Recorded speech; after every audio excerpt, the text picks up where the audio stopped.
Bonjour, bienvenue à tous, bienvenue sur Patrimonia édition 2025. On va se poser cette question, où en est l'immobilier neuf aujourd'hui? Est-ce qu'on est toujours dans la crise? Est-ce que c'est l'heure de la reprise? On en parle avec un spécialiste, Laurent Mathien. Bonjour. Bonjour. Vous êtes le directeur de Citia Développement. Un petit mot sur Citia pour démarrer. Alors un mot sur Citia. Citia Développement, c'est la structure dédiée au neuf. Oui. Accompagnement des promoteurs, on leur fait leurs études locatives, études de charges, qui leur permet de commercialiser notamment, et aussi auprès des réseaux de vente. Citia Développement fait partie du groupe Citia, Oui. et je dirais de la sphère aussi du groupe Arche. Bien sûr. Puisque vous savez qu'il y a la marque Citia, réseau intégré, mais vous avez aussi des enseignes comme Century, La Forêt, Guy-Hockey et Nesterne.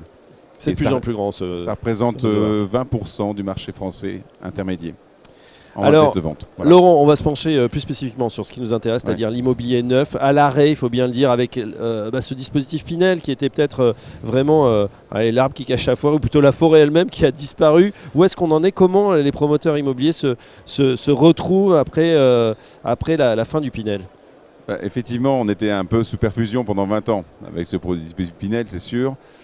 Désormais, je dirais qu'il y a les reprises, on sait que les besoins sont importants, puisqu'on a besoin de 400 000 logements en France, qui vont en sortir en livraison cette année 79 000. Moins de 80 000 aujourd'hui. Je pense moins de 80 000 cette année. Et que le seul petit point de CELBIE, je dirais, c'est surtout les mises en chantier, qui ont augmenté depuis le premier semestre. Et ça, c'est dû aussi, si vous voulez, à la remise en cause des promoteurs. Ils se sont remis en question naturellement. Aider quand même, tout ça, le rythme des ventes est quand même un peu plus soutenu, aidé par les taux qui sont plus bas, et le prêt à taux zéro et l'extension, puisqu'avant on était sur un espèce de zonage qu'il n'y a plus et qui permet aux jeunes actifs de pouvoir se loger. Ce qui paraît compliqué, c'est qu'avec la fin du Pinel, c'est aussi tout le pan de l'investissement des investisseurs qui ont disparu. Est-ce qu'il y a un report sur la résidence principale? Qu'est-ce qu'on observe aujourd'hui? Alors, vous avez le marché de la résidence principale qui a bien augmenté, des vrais besoins, etc. Et il y a aussi, si vous voulez, d'autres sources de défiscalisation. On pense au LLI qui est sorti, le LLI privé, qui offre la possibilité à l'acquéreur d'acheter avec une TVA réduite, d'avoir un remboursement de taxes foncières, mais par contre avec une garde de 15 ans et des outils de ressources du locataire et de loyer identiques au Pinel. Donc c'est pas extraordinaire, mais c'est déjà ça. L'autre sujet, effectivement, il reste le LMNP, loueur meublé pour nos professionnels, qui est un dispositif qui est quand même encore très séduisant. Imaginez, vous achetez et pendant 20 ans, vous ne payez pas d'impôt sur les revenus dégagés de votre produit, c'est quand même intéressant. Et vous constituez un patrimoine, d'autant plus. Tout à fait. Vous qui maillez tout le territoire chez Citia, est-ce qu'on observe des disparités géographiques? Y a-t-il des marchés complètement à l'arrêt et d'autres plus dynamiques? Alors oui, on l'avait déjà ressenti après le Covid. Les marchés les plus dynamiques, c'est la Bretagne. Oui. Vraiment la Bretagne qui est en poupe. Il y a vraiment besoin en plus de logements. Et on n'allait pas à Brest, mais on va jusqu'à Brest. Maintenant, c'est très très couvert de Brest, Lorient, Vannes. Même si Vannes est un marché très soutenu, qui est en train de se calmer maintenant, mais tout ce secteur-là, on va dire, c'est un vent en poupe. Ensuite, vous avez effectivement l'Est, et l'Est sur des nouveaux secteurs.